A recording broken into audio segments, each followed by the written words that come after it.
Well, you know what they say about slugs. No, what do they say about slugs? They always leave slime in their tracks. The best thing about making these review videos is going back into the past and revisiting movies that I've not seen for a long while. Most times that I pick movies, I'm pretty certain that I liked it before, and I'm usually happily recommending a movie and writing a review for it. But in some cases, I've watched the movie only once, and it was a long time ago. So getting back to it is not really a sure thing when it comes to appreciating the film all over again. In this particular case, I've only watched the movie only once, and for a very immature reason, which I will elaborate in a few minutes. But does that make the movie any good? Let's find out. I'm Meffistoe. Like, share, and subscribe because this is my review of the movie Angel Heart. Breaking and entering is a serious crime. Well, hey, man, call the police. Which you won't do in case they discover your little opium den you got in the icebox there. Angel Heart is a neo-noir thriller set in the 1950s, directed and written by Alan Parker. The film is a very rough adaptation of a book called Fallen Angel, written by William Hoitzberg. The book was written all the way back in 1978 and immediately was shopped around for the movie rights, which were picked up by Paramount Pictures. Several directors were attached to the project, but nothing came out of it. Famously, Robert Redford was set to direct his version, but again, nothing really came out of it until Alan Parker was sent the book and offered the job of writing the script. Parker eventually took the framework of the original story and filled it up with a lot of story that made it to the film. The script was so good, Parker was offered the role of the director, which he kindly accepted since, according to him, it is the easiest job on set. You just come in and yell action and cut. You know, I really would have liked to have gotten my palm read. I don't think you'd like what I see. The story of the movie tells the tale of Harry Angel, a private detective in New York who is commissioned by a strange individual by the name of Louis Cyphers to find a musician who was enlisted in the war but got hurt and had amnesia. This possesses a problem for Cyphers since the man had a contract with him and it appears that he is not the patient in the hospital that he was assigned to and possibly tried to get out of his contract. Monsieur Cypher has a contract.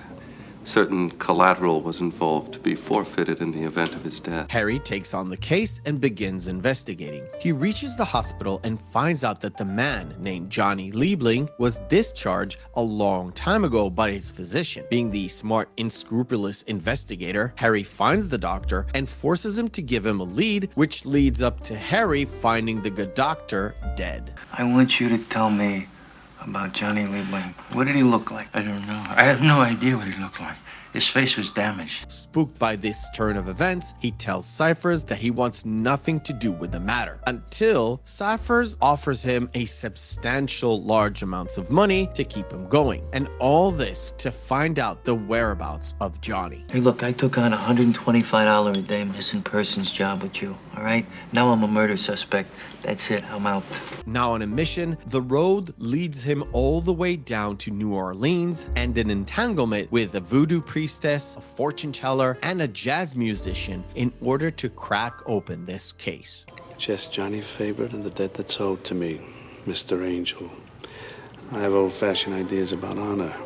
On the face of it, Angel Heart is your pretty basic, run-of-the-mill, hard-boiled detective story. It is defined as a neo-noir, but in some cases, it is actually a classic noir story and a classic noir way of shooting this story. Plus, cinematically, your classic noir has that play on light and shadow in some scenes, but it's only missing that inner monologue you've come to know and love. I mean, you are getting a little bit of it in one scene, but it's not really an inner monologue, more of an outer monologue as Harry records himself talking about the case. It is no wonder that Alan Parker, the director, wanted Jack Nicholson for the role of Harry, because in some points, he kind of reminds you of the Jack role in Chinatown. Kelly paid a Dr. Fowler $25,000 to falsify reports stating the favorite was still at the hospital. Parker was even content on letting De Niro play for the role of Harry, but De Niro was always interested in playing Cyphers. In fact, he only signed in to play Cyphers when Parker could not find an actor to fill that role. On the other side of that aisle, Mickey Rourke, who plays the titular role, was ready to quit acting altogether and was convinced by Parker to come on board. Parker even remarked that Rourke has that Marlon Brando and James Dean kind of quality he was after for the role of Harry. And Rourke really delivered in this movie, and all this playing off De Niro, managing to stay toe-to-toe with him in some of the best scenes in the movie.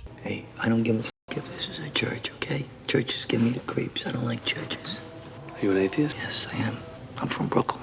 One of the things that got this movie some notoriety is the inclusion of Lisa Bonet. Lisa Bonet was known as one of the Cosby kids on The Cosby Show, the most watched show in America at the time. And according to her, it was Bill Cosby that pushed her to develop her career and to audition for movie role when the show was on hiatus. Alan Parker auditioned and picked Bonet, and not even having seen The Cosby Show at all. What made the movie so infamous is the problem that Bill had with Lisa herself, as he did not approve of the fact that the role included nudity, which in effect Lisa was not scared of. When I watched this movie for the very first time, I was a teenager, and all I knew about it was the fact that Lisa Bonet was naked in it, and I was curious. After all, I grew up watching The Cosby Show, and my horny teenage brain pushed me to it. Back then, I didn't even find the movie very interesting, and I didn't revisit it for a long time.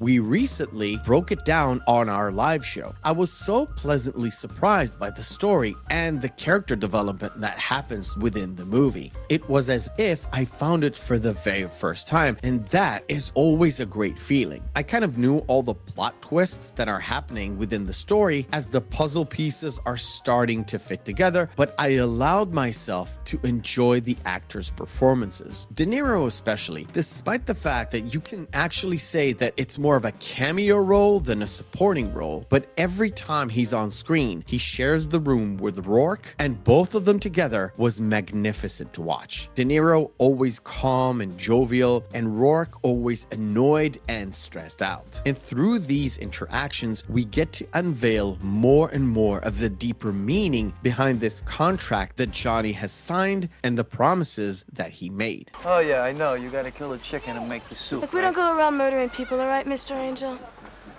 What about your Johnny favorite? Overall, a solid detective story with great plot twists along the way and superb acting by all the characters, especially Mickey Rourke. So I will highly recommend you pick this one to watch. It'll give you a chance to see why Mickey Rourke was so sought after back in the day, and it'll give you a chance to see him before he messed up his face, and De Niro with long hair, which is always weird. No, Cypher, you bother me. Listen, the closest I ever come to death is standing on the corner on 2nd Avenue watching the stiffs go by in the hearse. I thank you for watching, and remember, hope is a good thing, maybe even the best of things, and no good thing ever dies. I'll see you on the next video.